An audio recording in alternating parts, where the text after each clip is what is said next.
पूरे दिन की इंपॉर्टेंट खबरें और उनके ऊपर मेरा तजिया आपके सामने रखते हैं। आज सबसे पहली खबर है, परवेज़ खटक साहब को पाकिस्तान तहरीक इंसाफ ने फारिग कर दिया है। जी हां, परवेज़ खटक साहब को पार्टी से अलहदा कर दिया गया है, हटा दिया गया है, फारिग कर दिया गया है और वजह बनी है उनकी आखिरी दिनों के अंदर बहुत ही तेज़ कोशिशें, आप उसे साजिश कह लें या कोशिशें कह लें, जिसमें वो पार्टी को शदीद नुकसान पहुंचाने की मनसूबाबंदी कर रहे थे। वो क्या कर रहे थे, उनके वहाँ पर पार्टी के किन लोगों के साथ वो राब्ते कर रहे थे, क्या करने की कोशिश कर रहे थे, पार्टी को क्या नुकसान होने वाला था, किस वजह से कप्तान को ये हतमी फैसला लेना पड़ा। हालांकि आपको पता है उन्होंने सिर्फ ओहदा छोड़ने का ऐलान किया था, पार्टी छोड़ने का ऐलान उन्होंने नहीं किया था। परवेज़ खटक साहब के अलावा और कोई ऐसी लीडरशिप जिन्होंने पार्टी का ओहदा छोड़ा हो, पार्टी ना छोड़ी हो, उनके बारे में अभी तक ऐसा कोई फैसला नहीं आया। तो परवेज़ खटक साहब क्या करने की कोशिश कर रहे थे, ये आपके सामने रखेंगे। दूसरी खबर, आज इमरान खान साहब ने जो खिताब किया है उसमें बड़ी ही सनसनीखेज बात उन्होंने सामने रखी है। ये कई दिनों से इसके बारे में बातें बाहर आ रही थी कि इमरान खान के खिलाफ एक मजिस्ट्रेट के सामने किसी से बयान दिलवाया जा रहा है और वो बयान इस तरह का होगा कि इमरान खान ने फ़ौज के ऊपर हमला करवाया है। मकसद उसका ये होगा कि किसी तरीके से इमरान खान को फ़ौजी अदालत या टेररिज्म कोर्ट के अंदर लेके जाया जाए, जहां फास्ट ट्रायल करके उनको सज़ा दी जाए। तो ये किससे गवाहियाँ लेने की कोशिश की जा रही है, ये बात आपके सामने रखेंगे। हामिद मीर साहब ने एक चौंका देने वाला आज बयान आपको उनके सामने सोशल मीडिया के ऊपर नज़र आ रहा है, जिसमें उन्होंने बड़ा वाज़े तौर पर बताया था कि 2019 मार्च के बाद, आप ये याद कर लीजिए 2019 मार्च से पहले क्या हुआ था। 2019 फरवरी में पाकिस्तान एयरफोर्स ने हिंदुस्तान का त्यारा गिराया था, बल्कि त्यारे गिराए थे, एक हेलीकॉप्टर भी था उसमें, और उनके पायलट को पकड़ लिया था। और उसके बाद बहुत सारी बातें मार्केट में आई थी कि ये इमरान खान का फैसला है ये काम करने का। और फिर इमरान खान के ऊपर बहुत प्रेशर था हामिद मीर साहब के मुताबिक जनरल बाजवा का कि वो इजराइल को एक्सेप्ट कर लें, लेकिन इमरान खान डटे रहे। तो ये जो बयान है इसको ज़रा थोड़ा सा आपके सामने रखेंगे हम कि बुनियादी तौर पर क्या है। फिर इस्लामाबाद की जो अदालत है जहाँ इमरान खान का केस चल रहा है, वहाँ एक अदालत बवजह बीमारी बहुत सुस्त रही इंसाफ देने में, और दूसरी अदालत मुझे ये तो नहीं मैं कह सकता बवजह बीमारी ना होने की, क्योंकि सेहतमंद ही होना चाहिए सबको, लेकिन वहाँ क्या था कि वो अदालत बहुत चुस्त रही। तो ये चुस्त और सुस्त के अंदर क्या होता रहा आज, ये आपके सामने रखेंगे। और फिर एक आध और ख़बर भी कोशिश करेंगे अगर हमें वक्त मिला आखिर पर, तो वो आपके सामने रखने की। पहली खबर की तरफ आते हैं, परवेज़ खटक साहब की तरफ।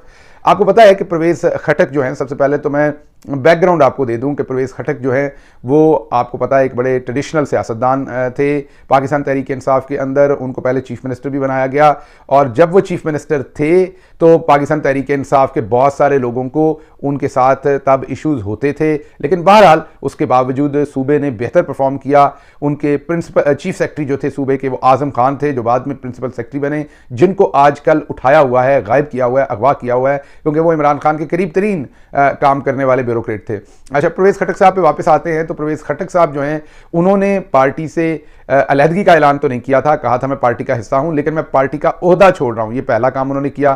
फिर उसके बाद हमने खबर दी कि वो लोगों से रब्ता कर रहे हैं, उन्होंने हमसे रब्ता करके कहा कि ऐसा मैं बिल्कुल कुछ नहीं कर रहा। उसके बाद पार्टी को खुद से पता चला जो खबर हमारी थी वो दुरुस्त थी। पार्टी को अपने ज़राए से जब पता चला तो पार्टी ने उसके ऊपर फैसला लिया उनको शोकाज नोटिस देने का। उसका जवाब देने की बजाय परवेज़ खटक साहब ने डबल डाउन किया और अपनी पोजीशन को और पार्टी के ऊपर लगा दिए इल्ज़ामात। स्पेशली खान साहब के ऊपर इल्ज़ामात लगाए कि 9 मई के वाक़यात के मास्टरमाइंड वो हैं, उनकी प्लानिंग थी, उनके करवाने पर ये हुआ, वरना ये नहीं होना था। और मैंने तो हमेशा जो है वो बेहतरी की सियासत की बात की थी। अब मैं आपको बताता हूँ कि जब ये सदर थे तो तब किस तरह के मसाइल हो रहे थे वहाँ पर, ताकि आपको फिर समझ आ जाए इस फैसले की जो आज हुआ है कि इसका बैकग्राउंड क्या है। जब ये सदर थे तो इनके साथ जनरल सेक्रेटरी अली अमीन गंडापुर थे। तो KPK के तकरीबन तमाम लीडरशिप जो थी उनका बहुत सख्त गिला रहता था इमरान खान साहब से कि परवेज़ खटक वहाँ पर किसी किस्म की तंजीम साजी नहीं कर रहे।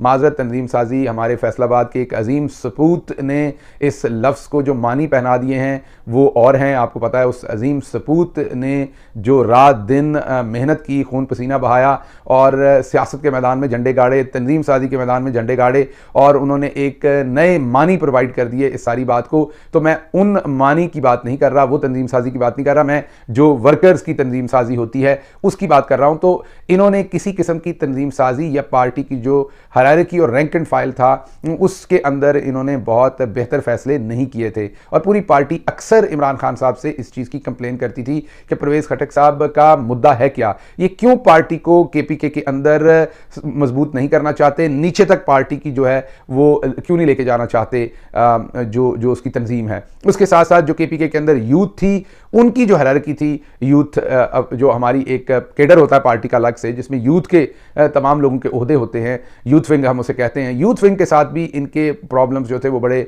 सख्त चलते रहे। बहरहाल फास्ट फॉरवर्ड आते हैं कि जब इन्होंने पार्टी पर अब इल्ज़ामात लगाना शुरू कर दिए, पार्टी के पास, मैं ये आपको बड़े बावसूख तरीके से बता रहा हूं कि इमरान खान साहब के पास बहुत वाज़े इंफॉर्मेशन मिल गई कि इन्होंने किस किस एमपीए को राब्ता किया है केपीके के अंदर और उनको माइल किया है कि वो पाकिस्तान तहरीक इंसाफ छोड़ दें।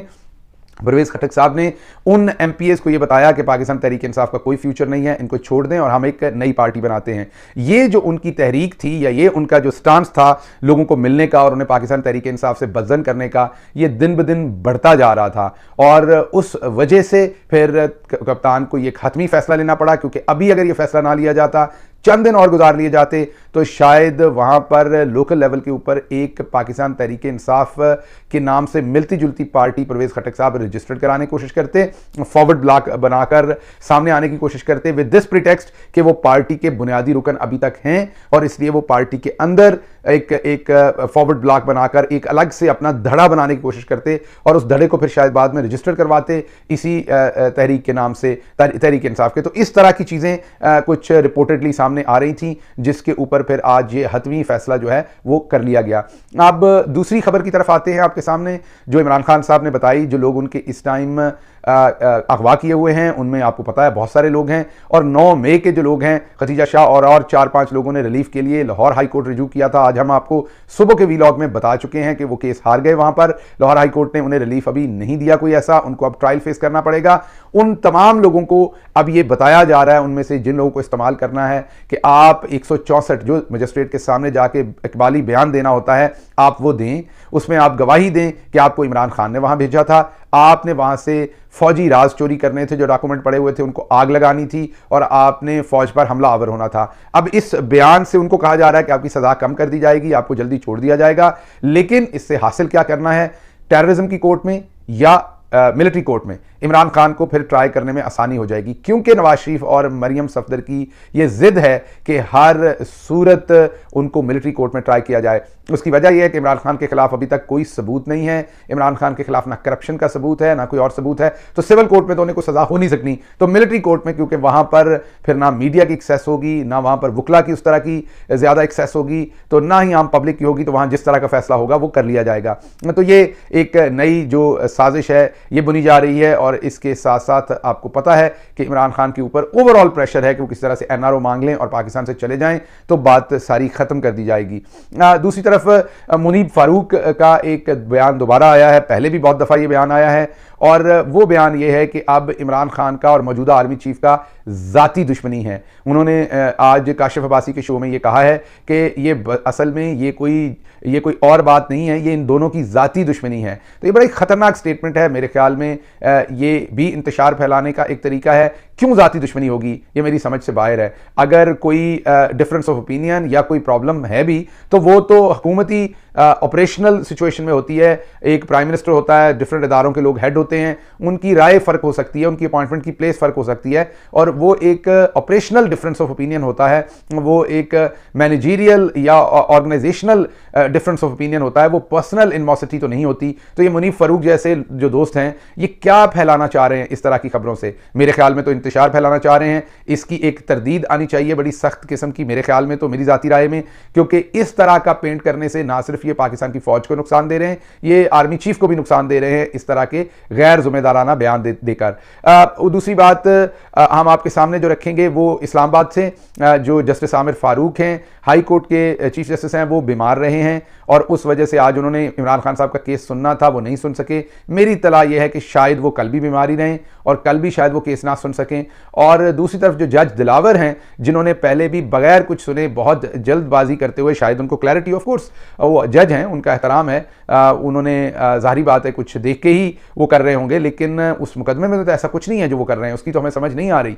तो पहले भी उन्होंने फर्द जुर्म जो है वो बगैर किसी तवक्कुफ के इमरान खान के वकला को बगैर प्रॉपरली सुने फर्द जुर्म आयद कर दी। अब आज भी वो बज़िद थे, उन्होंने कल की डेट दे दी। पता नहीं कौन सा केस है जिसे वो रोज़ के रोज़ सुनना चाहते हैं। और जब इमरान खान के वकील ने कहा कि हमें इस पर बहस करनी है कि आपने कल की तारीख क्यों दी, क्योंकि वो कह रहे थे अदालत से स्टे ले आए तो मैं इसको रोक देता हूं। अब अदालत जिससे स्टे लेना है वो बीमार पड़ी हुई है। वो अदालत, आपको पता है कि किसी ज़माने में अदालतें रात को 12 बजे खुलती थीं माफ़ कीजिएगा, रात को 12 बजे खुलती थी, तंदुरुस्त थी, तवाना थी। आजकल अदालतें थोड़ी सी बीमार हैं और उस वजह से फिर कभी खुलती हैं कभी नहीं खुलती। तो आज अदालत नहीं खुल सकी, जिस वजह से वो स्टे ऑर्डर नहीं मिल सका। लेकिन दूसरी तरफ वाली अदालत बहुत चुस्त थी, बहुत तेज़ थी, उन्हें आज ही सब कुछ करना था। तो वकील को उन्होंने कहा कि लगता है आपको मेरे साथ आज यहाँ पर बदतमीज़ी करने या यहाँ तल्ख कलामी करने के लिए ख़ास मिशन पर लाया गया है। वकील साहब ने भी बर्जस्ता जवाब दिया जज दिलावर साहब को। उन्होंने कहा मुझे लगता है आपको भी इस अदालत का जज किसी